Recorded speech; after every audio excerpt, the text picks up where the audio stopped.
Po sa bawat isa. Inayahan ko po ang bawat isa na tumayo and samahan kami sa pagpuri sa ating Panginoon. Nais ko lamang pong basahin ang Psalms chapter 46 verses 1 to 3. God is our refuge and strength, a very present help in trouble. Therefore we will not fear, though the earth gives way, though the mountains be moved into the hearts of the sea, though its waters roar and foam, though the mountains tremble at its swelling Selah. Sa panahon po ngayon ay bagyo and nais ko lamang po na i-share na ang Diyos narito siya sa langit para sa atin. Amen po. And kapag tayo ay lumapit sa Kanya, for sure, pagbubuksan niya tayo ng pinto, for sure makikinig siya sa atin. Atin pong awitin ang pagiging.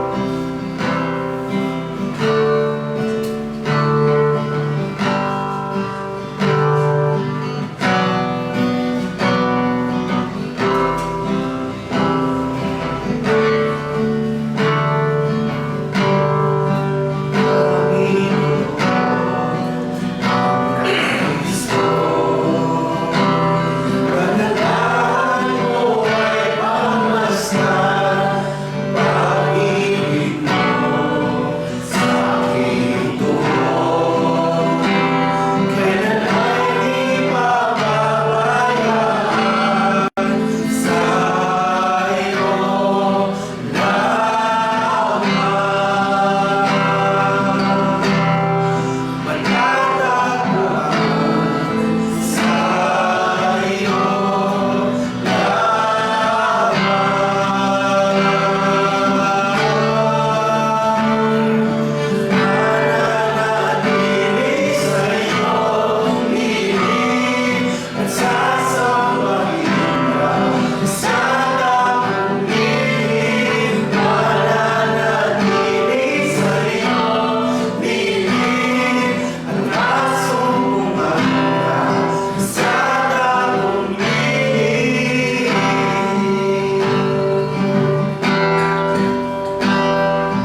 Magandang gabi po sa bawat isa. At purihin natin ang Panginoon, nandito tayo. Bagamat maulan po sa labas, ano? At of course, we would like to convey yung mga greetings namin sa mga katatay na nandito. At yung mga nanonood sa kanilang mga kanya-kanyang tahanan. Sa pag-aaral po natin ngayon, it's ipagpapatuloy po natin ang ating pinag-aaralan tungkol sa Matthew. Ano? Hindi pa po tayo tapos sa Matthew, which is chapter 5. Ito pong pinag-aaralan natin ay patungkol dun sa Beatitudes. So ito yung ang Panginoon Jesucristo, ang kanyang public ministry. Ano po. So, nanayahan ko po ang lahat na makipagbasa sa akin sa Matthew chapter 5 verse 27 to 32. Sige po. You have heard that it was said, do not commit adultery. But I tell you that anyone who looks at a woman lustfully has already committed adultery with her in his heart. If your right eye causes you to sin, gouge it out and throw it away. It is better for you to lose one part of your body than for your whole body to be thrown into hell. And if your right hand causes you to sin, cut it off and throw it away. It is better for you to lose one part of your body than for your whole body to go into hell. Verse 31, it has been said, anyone who divorces his wife must give her a certificate of divorce. But I tell you that anyone who divorces his wife, except for marital unfaithfulness, causes her to become an adulteress. And anyone who marries a divorced woman commits adultery. Father God, we thank you for tonight, Lord, sa aming pag-aaral ng inyong salita. Kayo pong magbigay sa amin ng wisdom, the knowledge and understanding, Lord God. At Lord, gamitin niyo po ko, Panginoon, bilang isang inyong mensahero. At Lord, ang pangalan mo ang maitaas at mapurihan at hindi ang aming mga pangalan, Panginoon. Sa pag-aaral na ito, Panginoon, kayo po ang manguna at i-bless niyo, O Lord God, and open our hearts to understand everything, O Lord. At sa aming pagbubulay-bulay ng inyong salita, Panginoon, kayo ang manguna po sa amin. Pinupuri ka namin at pinapasalamatan, O God. In Jesus' mighty name we pray. Amen. Amen. Yan. Muli po, magandang gabi. Yung mga tatay nagtatago dun sa gilid, ano? Ayun, nakita ko na si Brother Bob. Salamat, Brother Bob. So ito po ay part of the Sermon on the Mount ni Jesus Christ as a core teachings about the kingdom of God. Ito, dito siya nag-focus on the transformation ng ating mga puso. Ano? Ngayon pong mensahe nito, it's delve into Jesus' teachings on adultery and divorce, exploring the deeper spiritual truths and behind this commitment. So, magpo-focus po tayo ngayon dun sa dalawang bagay na na sinabi dito, na makikita din natin dito sa Deuteronomy, which is yung adultery and divorce. So kung titingnan po natin, kapag adultery, parang you covet somebody. Pag sinabi namang divorce, ito yung consequences nung nangyari.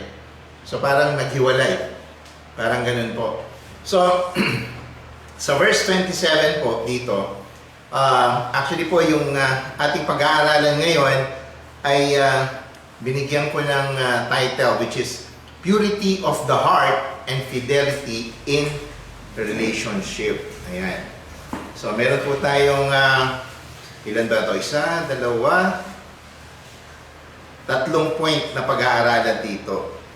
There are three main points that we're going to look into sa ating pag-aaral.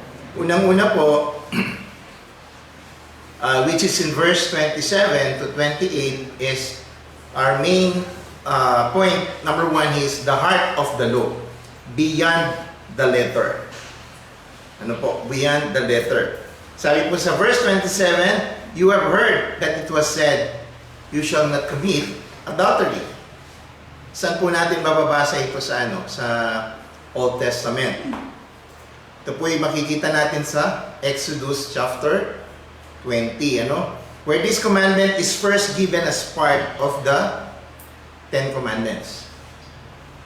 Makikita po natin ito sa mga Ten Commandments. Ito sa Old Testament po kasi, adultery was understood as a physical act of infidelity. At ito po ay isang seryosong kasalanan sa mata ng ating Panginoon. When you say part ng physical act, anong ibig sabihin po rito? Anong understanding natin if we say about committing adultery?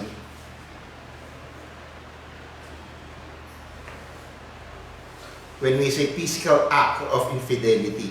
Ito po kasi yung nakikita natin when we say adultery. Kung titingnan po natin on a shallow meaning of adultery, napakasimpleng i-explain. What I mean here is, bakit sinabi ko galing i-explain?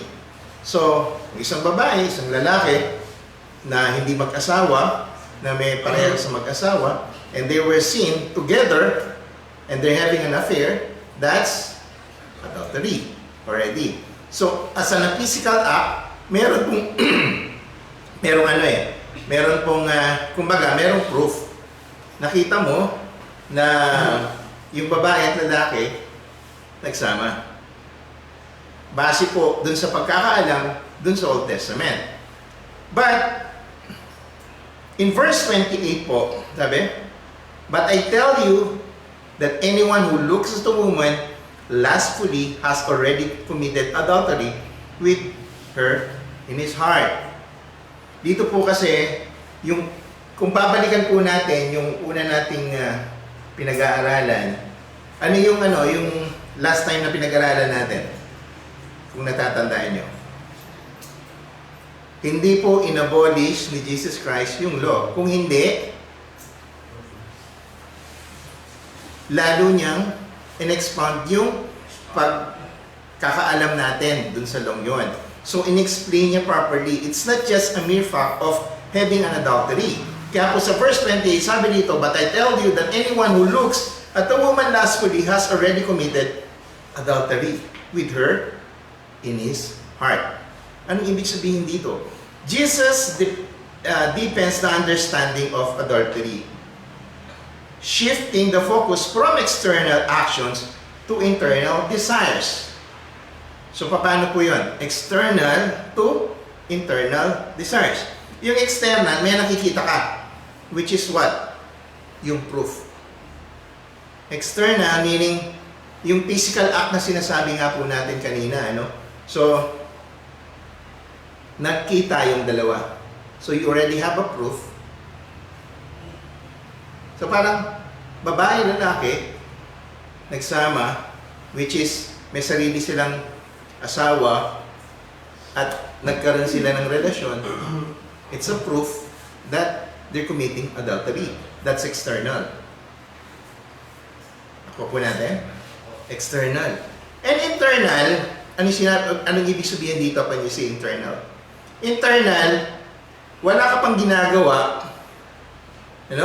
You still don't have a companion or nasa isip mo pa lang or nasa puso mo pa lang, ini-imagine mo pa lang, lustfully, you already committed adultery. Anong ibig sabihin po dito? Kasi, ang Panginoon Jesucristo, gusto niyang lumalim ang pagkakaintindi natin about that kind of sin. Jesus addressing the issue of lust. Lust. Which corrupt the heart and leads to sin even before any physical act occurs. Pinapaliwanag dito ng ating Panginoon Jesucristo, before the acts begin or bago yung pangulo niya or pagkaroon na already ng relasyon, yung dalawa, ay sinabi na niya kung ano ang pinagmulan, the root, yung cause. dito ang sinasabi ng Panginoon, yung cost nun. Ano yung cost nun? Lastfully. So, may dumaang babae. Of course, natural po sa ating mga lalaki. Lalo na kapag maganda, mapapabaling ka. Tama? Tama, mali? Tama, di ba? Lalo na pag maganda siya, sexy. Pero meron pa, minsan, pag-ano pa tayo? Yun, iba na yun. Di ba? Para ka ng ibong adar na nun. Meron ng ano yun, meron ng ibig sabihin. Ayun, tama. You already have a lustful desire. So, doon na pumapasok, doon pa lang, sabi ng Panginoon sa Kristo, yung puso mo, pumapasok na sa kasalanan. Kumbaga, you are already entering the gate of sinful act. Pumapasok ka na doon sa doon sa pintong yon. Ano? Pag yung puso mo, gumano na, nag-i-start na yun. Ano? Pero, ang tanong dito, bakit puro lalaki yung nakatingin doon? Is there any, wala bang ano, so tingnan natin on the Christian, dun sa being a believer, being a Christian. Lalaki lang ba ang may responsable dun sa last na yun na hindi na dapat gawin?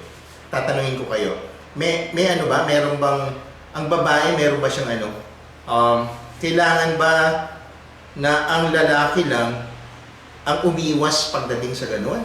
O ang babae din? Parehas dapat. So ano naman yung, kung ang lalaki, nakakita siya ng maganda, sexy, anong ginagawa niya? Tinitingnan niya. I'm not saying na bawal tumingin pag may dumang babae, nakapikit kang ganun. Hindi naman yun. Of course, we're still human.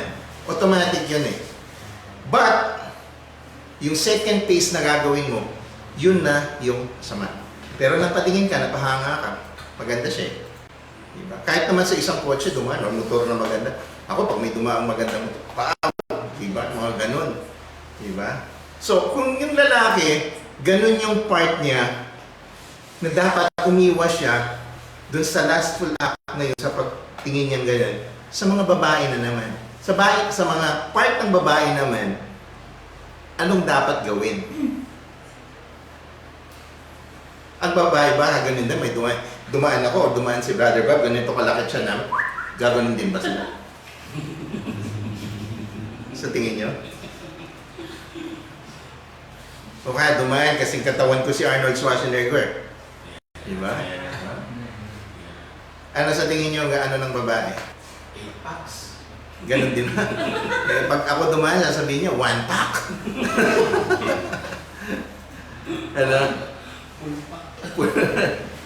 Alam niyo po, yung part ng babae dito, paano as a Christian, tingnan natin as a believer, as on the side of we as a Christian. Kung sa lalaki, kailangan nating umiwas doon sa ganon, doon sa phase 2 na sinasabi ko. Tama na muna yung paghanga. Okay na yun, hanggang doon. Paghanga, the phase 2 is different, which is the lustful act na talagang ini-imagine mo na. Kung sa babae naman, anong kailangan niyang dapat iwasan? Kasi tayo, mga lalaki, kailangan iwasan natin yung beyond doon sa pagtingin and lustfully. O sa babae naman, anong kailangan? Ganon din ba? Actually, yung babae, partly yes, pero hindi ganun ka obvious sa mga lalaki. But for the part of being real Christian, kailangan ng mga babae naman maging maging aware sila dun sa kanilang mga sinusuot. Tama? Kasi, ikaw ba naman dadaan nakapadyama yan, tsaka nakabalot na balot? Or, ano ang tawag doon? Burka. Ayan. Tama ba? Burka yun, yung kulay black na yung mata na lang dito, tapos may net pa dito yung So, sa tingin mo, titingnan mo pa siya? Never, di ba? Pero hindi ko naman po sinabi mga Kristyano mag-burka. Hindi naman ganun. So, we have, as a as a Christian, as a woman Christian, they also have the responsibility. Kung tayo mga lalaki, may responsibilidad tayo na umiwas dun sa lustful desire of looking into it. Sa mga babaeng Kristiyano din naman, may responsibilidad din sila na huwag silang magsuot ng super sexy. Isipin mo, mag-church ka, ano? Naka-short ka na maiksi, tapos naka-spaghetti strap ka, papasok kang gano'n. Eh, siyempre, ikaw na lang ang titignan, di ba? Kumbaga, tawag nila doon is bastusin. No? So, siyempre, ayaw naman natin, huwag naman gawin bilang Kristiyano na gusto mo naman magkaroon ka ng respeto. Ang mahirap po sa atin kasi, sabihin mo, respetuhin mo naman ako. Pero bago mo sabihin yun, kapatid, sabihin mo sa sarili mo, o tingnan mo ang sarili mo, karespeto ba ang suot mo? Diba? So, ito yung gustong i-explain sa atin ni Jesus Christ dito. It's not just yung the act itself, physical act na nakikita mo. So, dinipend pa, nilaliman pa ng ating Panginoong Jesucristo yung pangalo niya. Ano? So, kasi, bakit ko sinabi yun? Ang ini-emphasize ni Jesus dito is a calling His followers to a purity of heart, where sin is nipped and bad before it grows. So, ang gusto ng Panginoon Jesucristo, dun pa lang, dun sa phase 1 pa lang yun, bago ka pumunta dun sa phase 2, ay maiwasan na. Tama? So, hindi mo na itutuloy eh. Dun pa lang, hindi mo na itutuloy. Ano? So, paano hindi itutuloy yung kasalanan yun? Kasi po, alam mo, you are already aware that you're going to commit sin if you will going to do that. No? Lalong-lalo na po, parang, just a reminder for us sa ating mga sa ating mga may asawa, Wag mong kausapin yung bawa lalaki ka or babae, not same sex, na may problema siya, kakausapin mo, especially for the ladies, on the female side. Iko-comfort mo siya, lalo na lalaki. Dapat po nagko-comfort siya is the same na kapatiran. Babae, kung lalaki. Hindi po yung opposite sex. Hindi yun. Otherwise, you're going to develop something. So, ito na yung sinasabi nga ni Jesus Christ. Kailangan yung pag-uusapan. We must have a pure heart on how are we going to talk dun sa ating mga kapatid. Okay? So, dito po, I really would like to encourage, dun sa main point number 1 po natin, for 27 and 28. Yung kailangan po, bago mangyari yun, examine natin ang ating mga puso. Hindi lang yung galaw natin. May ginagawa ba tayo na improper pagdating dun sa mga pagtingin natin na gano'n? Or doon pa lang na inisip mo, biglang may conviction na sa'yo, hindi ko dapat sabihin to, hindi ko dapat gawin to. So, kailangan ng ating mga puso, may automatic convictions na hindi na natin gagawin yun, So, we have to be mindful of what we allow into our minds. And ano po yun? Bilang mga Kristiyano, we have a accountability sa ating bawat relasyon. So, tayo po, accountable tayo. Kanino? Sa Panginoon at sa ating asawa, sa ating partners. So, may accountabilities tayo doon. No? So, that's point number 1. Point number 2, so verse 29, sabi dito, if your right eye causes you to stumble, gouge it out and throw it away. It is better for you to lose one part of your body than for your whole body to be thrown into hell. Kailangan pala, ang main point number 2 natin, radical steps to avoid sin. So anong mga steps na gagawin natin? Kung titingnan niyo po rito, yung sinabi ng Panginoon to, Jesus explained it uses hyperbole. Pag sinabi natin hyperbole, ito yung exaggeration effect. To stress the seriousness of sin. Paano natin sinabi rito? Ang sabi ng Panginoon, kapag ang mata mo nagkasala, lastly, anong gawin? Tanggalin. Diba? Pero actually, it's not literally on how are you going to do that. Ang passive po kasi, it passes the need to take drastic action against anything that lead us to sin. Hindi naman ibig sabihin, nagkasala, tanggalin mo na yung ano mo. So, kaya sabi ko nga po dito po, Jesus Christ is a hyperbole o itong exaggeration for effect. So, parang in-explain dito na kailangan gumawa ka ng isang drastic move para hindi ka na magkasala. Actually, ang pinupunto dito ng ating Panginoon, it's not just more on the adultery. Kung hindi, yung adultery is just finished product na eh. So bago ka tumating doon, bago ka makarating doon, ang gusto ng Panginoon, doon sa prisuhan pa lang, mahinto na. So you really have to make a drastic move. Drastic move means iwasan mo na. Kung kaya mong iwasan. Kailangan kaya na. Hindi kinakailangan. Yun yung right word. Kinakailangan natin iwasan na. Sa verse 30 ulit, sabi niya, if your right hand causes you trouble, causes you to stumble, cut it off and throw it away. Putulin mo ang iyong kanang kamay. It is better for you to lose one part of your body than for your whole body to go into hell.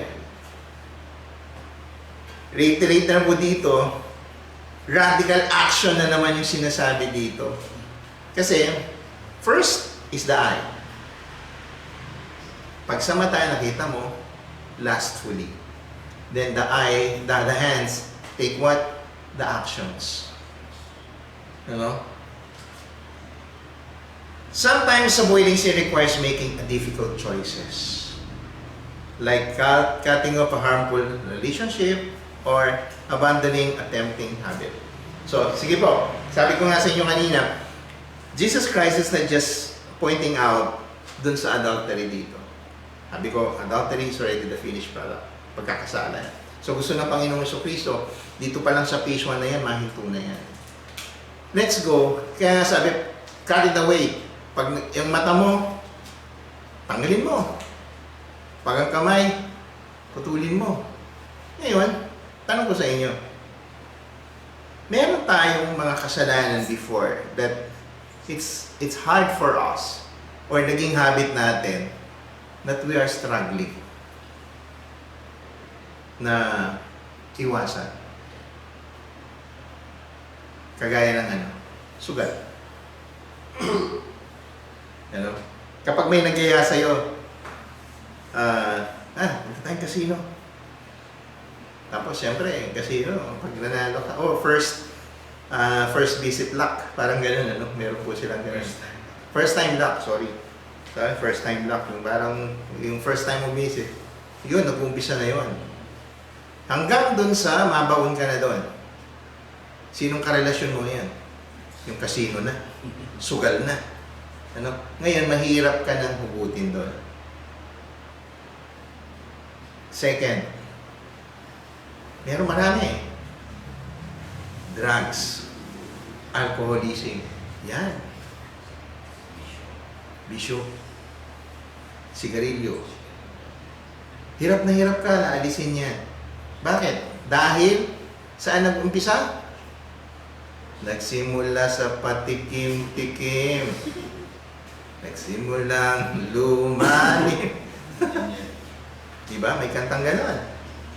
So you started in trying it, tasting it, and eventually you like it. On the third phase, you love it, what you're doing. Una, nagustuhan mo lang. Pangalawa, in-embrace mo na. Gusto mo na siya. Mahal mo na siya. So, walang pagkakaiba dun sa adultery, ano? Sa una, nagkausap lang kayo. Nagka-develop, wala si pare. Diba? So, yung pangalawa, kasalanan na, kagaya ng mga bisyo. So, it all started in trying. You liked it, you loved it, you embraced it, then you start living with it. Ipinamumuhay mo na. Ngayon, we really have to make a choice. Sabi nga, ang galing ng mata, ang galing ng kamay. Napakahirap mo. Tama? Isipin mo, pag wala na yung eyes mo. Ang pinupunto po ng Panginoon sa Kristo rito, it's hard.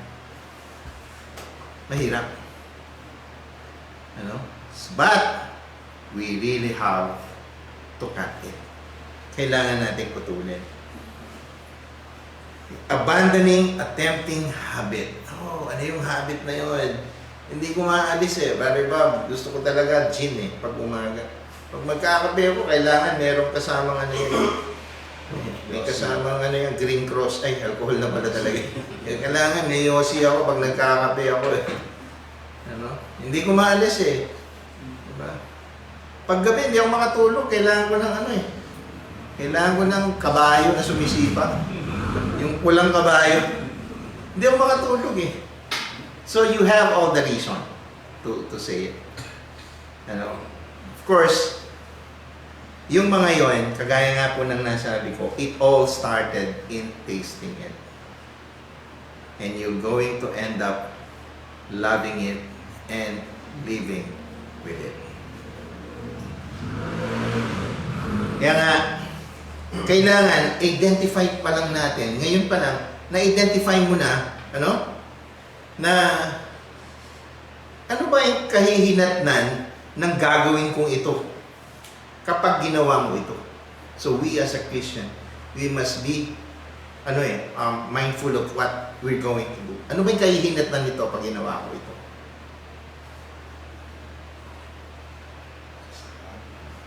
Sabi ni Pastor Jem, magugustuhan ko ng una. Parang gusto ko na nga. Pero hanggang doon na lang, gusto ko lang, at least na-try ko.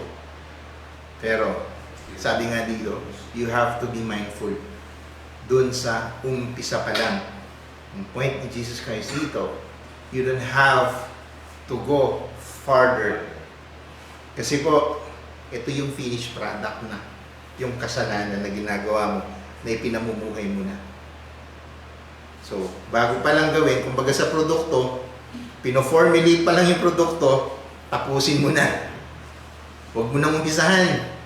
Kasi alam mong kahihinatnan yan, isang napakasamang produkto, kasalanang produkto ang idudulot niya. Okay? So, paano natin ano ito? Paano natin kaya nga sabi ko po doon sa main point number 2, ano? Anong sabi ko? Radical steps to avoid sin. Sabi ko lang sa inyo, kailangan iwasan. Pero how are you going to make iwas-iwas? So, kailangan natin ano yan. Paano natin iiwasan yan? So, kailangan po ang support ng bawat isa, ng bawat kapatiran. Through what? In making these difficult decisions, unang-una po, offering a prayer. I'm sure lahat tayo may nagdadasal para sa atin. Amen? Support and what we have to think of our accountabilities. Accountable ka unang-una sa Panginoon kapag ginawa mo yan. Pangalawa, accountable ka sa partner o doon sa consequences na mangyayari doon sa ginawa mong kasalanan yun. Paano yun? Kailangan ng suporta. Paano yung support? Tayo mga Kristiyano, pag nakita natin yung mga kapatid natin na nakikita natin na he already he or she is already in the phase 1 of formulating that sin, i-rebuke na natin. Ano? Kapag nakita mo naman, nasa phase 2 na siya, hindi wala na siya doon sa formulation, nandun na siya sa production, starting off doon sa going to that finished product of the sin. So, kailangan na ng support natin. Kumbaga, nung una, sinabihan mo, pangalawa, kailangan mo na siguro siyang tampikin. Ano? Yung pangatlo, kapag nandun na siya, hirap na. Anong kailangan natin? Kanina, tapikin. Kausapin, tapikin. Ano yung pangatlo? Ano kaya kailangan natin gawin? Sipahin na. Bugbugin. Tama! Bugbugin natin ng panalangin. Yan. Ikaw, iba yung iniisip mong bugbog, ano? Kasama po yan sa panalangin. Tayo mga kapatiran, ano? Kapag nakita po natin ng ating mga kapatid na nagkakaroon ng ganun, we must not judge them. Ano? Hindi po tayo, wala po tayo sa posisyon na mag-judge. Kundi tayo po bilang mga Kristiyano at magkakapatid sa Panginoon, kapag nagkakamali na siya, tayo mismo ang hahawak sa Kanya patungo dun sa daan na kailangan daanan.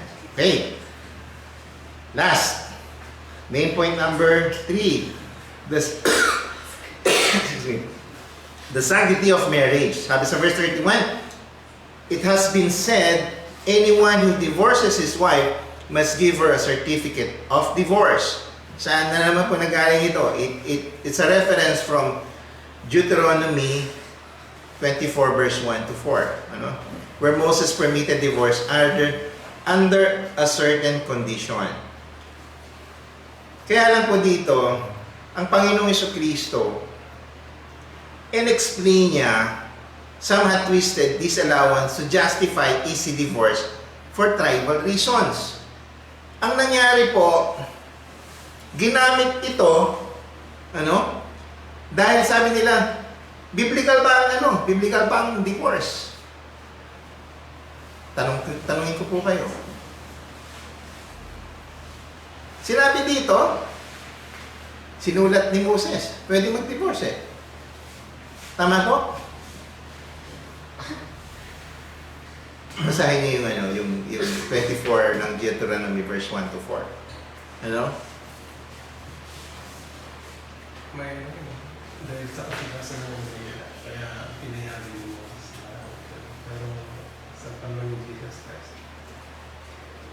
Dito ulit, babalikan natin yung pag-explain ni Jesus Christ. Kaya lang, nangyari po kasi ngayon, sa ating panahon ngayon, ang divorce, it is what? Abuse. Na-abuse po ito. Ano? Kasi po, sa verse 32 sabi niya, but I tell you that anyone who divorces his wife except for sexual immorality makes her the victim of adultery, and anyone who marries a divorced woman commits adultery.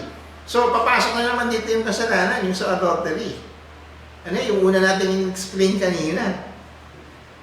Pero, ang Panginoong Jesucristo po, in-explain niya dito that Jesus reaffirms the sanctity of what? Marriage. Allowing divorce only in the case of sexual immorality. Babalikan ko na naman yung panahon natin ngayon. Naging, abuso. Inabuso po natin. Kasi binabasa yan. Naabuso. At paano naging abuso yan? Nag-away lang sila ngayong gabi. Lalo na doon sa mga may pera. Kinabukasan, sasabihin, divorce na tayo. Lumaki lang ang tiyan ng asawa. Divorce na tayo. May naamoy lang. May naamoy lang. Divorce na tayo. Yung mga ganyan. So, yun yung naging po yun eh. Pero hindi nila tinitignan yung in-emphasize ni Jesus Christ dito, the covenant of the nature of what? Marriage. A lifelong commitment that should not be broken lightly. Kapag kinasal ka, Ito yung commitment natin sa bawat isa. Pinag-isa tayo ng Panginoon. Dito rin po pumapasok ang church. Dito pumapasok ang mga members. Dito pumapasok ang pastor, kung sino po, mga leaders. Na kung minsan yung paghihiwalay ay nagsisimula ulit saan? Sa maliit na bagay. At naghihiwalay. Pero sabi nga, don't take it lightly. Sa atin po kasi tinitingnan lang natin may pagkakamaling mali. Ang sweldo kasi nung isang nakilala niya, 100,000. Yung asawa niya, ang sweldo niya, 10,000. So yung tinitingnan niya, gusto niya, maghiwalay sila. Where's the sanctity of marriage? Remember, tayo pong kasal ngayon, ang sabi natin, till death do us part. And you, husband and wife, saying that not to the pastor, but to who? To our Lord. Pinag-isa nga eh. Hindi kayo nagpa-promise lamang doon sa pastor. You are promising that because it's a covenant. Sa Panginoon, hindi yun hindi sa pastor o kung sino man nagkasal sa inyo. Kailangan po kasi, sabi ko nga sa inyo, a lifelong commitment that should not be broken lightly. Hindi basta-basta ganun. So, we really have to encourage, most especially for the marriage couples, to build their relationship as a covenant before God. Anong nire-require dito? Pagmamahal? Love lang ba? Hindi lang love. Commitment. And what? Pangatlo, mutual respect.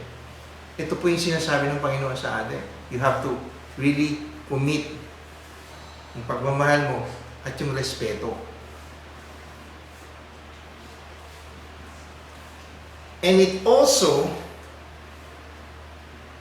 most especially, kung halimbawa naman po sa ating mga kapatiran na who live abroad, and pagdating dito, sabihin niya, meron po kasi mga case na ganyan, mga Christians, then they live abroad, then they went back home here in the Philippines, na divorciado or divorciada. So how are we going to treat them? Sabihin mo, ay, makasalanan ka, nag-divorce ka, ganito, Kristyano pa man din. No, sabi ko nga sa inyo kanina, who are we to judge them? Yun nga po yung mga taong yun, kailangan nating anong role natin bilang mga Kristiyano? Not just share the Word of God, but to comfort them also. Hindi natin alam kung anong pinagdaanan nila. Ano po? Hindi natin alam kung anong pinagdaanan nila. Kailangan po natin dito, to emphasize the need of faithfulness, not just in marriage, but in all relationships, reflecting God's faithfulness to us. Hindi lamang po dun sa iniisip niya yung marriage natin sa ating asawa. Kung hindi, kailangan nating tignan din ano ba ang relasyon natin sa Panginoon. O tayo ba ay nagpaplano na rin makipag-divorce sa ating Panginoon? Diba?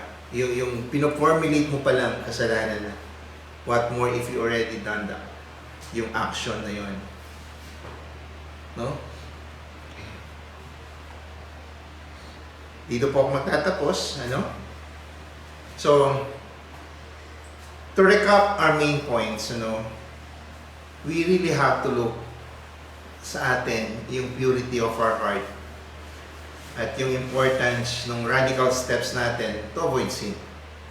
And pangatlo po, we must always think about the sanctity of marriage.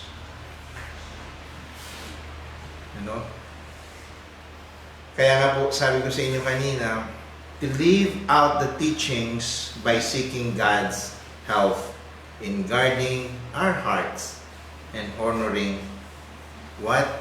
Our commitments. Both sa ating mga kapatiran, sa ating mga asawa, sa ating Panginoon, yung commitments natin. So, itong mga bagay na ito, kung susumahan po natin, yung kasalanan that leads to adultery, and if you go deeper, it would lead to what? Divorce.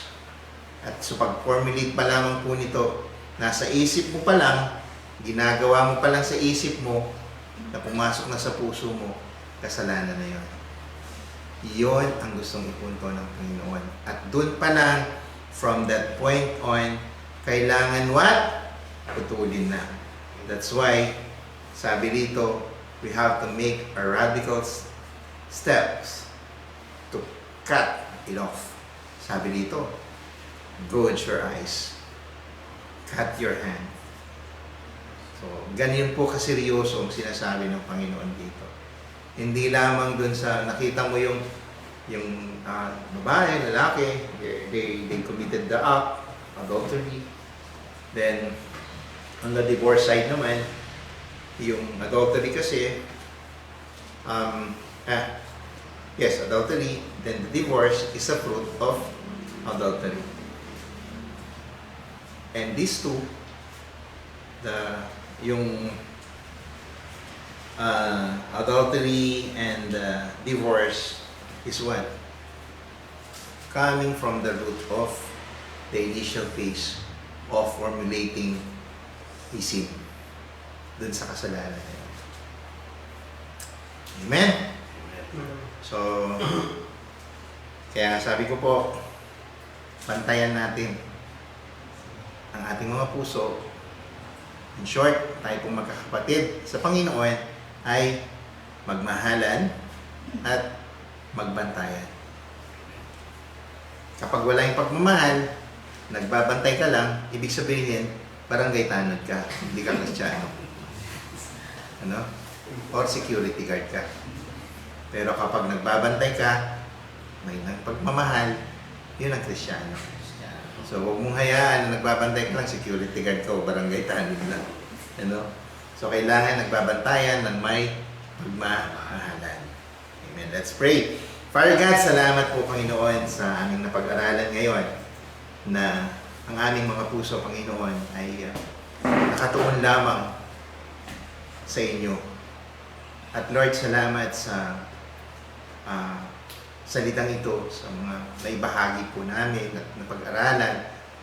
At Lord, mamutawi po sa aming mga puso ang bawat salitang ito, Lord God. Na sa pag-umpisa pa lamang po, Panginoon, and on their formulation, sa kasalanan yun, Panginoon, we really have to cut it off. And we really have to guard our hearts. That we always have to think, what are the consequences? Kung ano man po ang consequences ng mga kasalanan ito, Panginoon. Maraming salamat sa inyo, Panginoon, na lagi po kayong nandyan sa amin, na laging gumagabay at nagbibigay ng paalala sa amin, inyong mga anak. Pinupuri ka namin at pinapasalamatan at tinataas po namin ang inyong pangalan lamang, O Lord God. And we give you back all the glory and honor in Jesus' mighty name we pray. Amen.